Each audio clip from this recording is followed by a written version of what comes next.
Let me tell them, you are no representation of the people of Papua.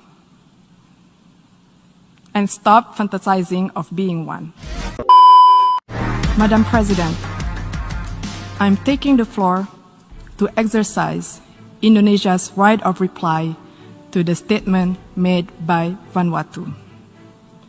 It is shameful that this single country continues to have excessive and unhealthy obsession about how Indonesia should act or govern itself.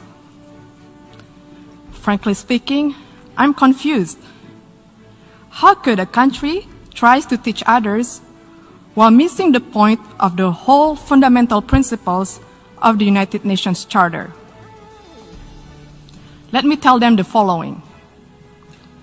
To do what is right is to respect the principles of non-interference in the domestic affairs of other countries. And to do what is right, it is to respect the sovereignty and territorial integrity of other countries. So until you have done so, please keep the sermon to yourself.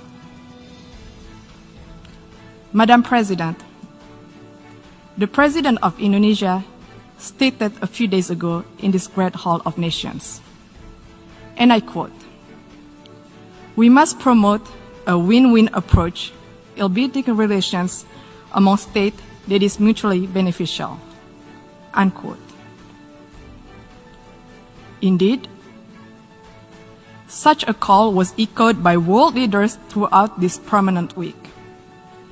But this ignorant country chooses the contrary. At times of an emergency health crisis and great economic adversity, it prefers to instill enmity and sow division by guising their advocacy for separatism with flowery human rights concern.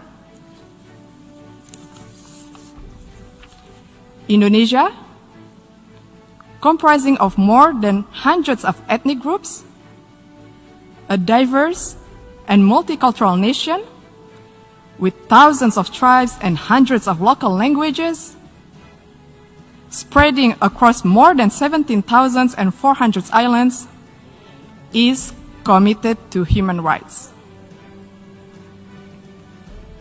We value diversity, we respect tolerance, and everybody has the same right in this third largest democratic country in the world.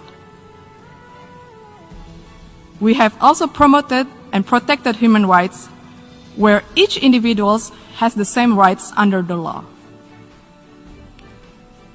Furthermore, we have ratified the International Convention on the Elimination of all forms of racial discrimination.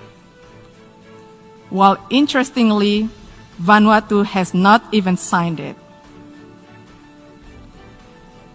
And how could one talk about promoting the right of indigenous people when it does not even sign the International Covenant on Economic, Social, and Cultural Rights, the core human rights instrument?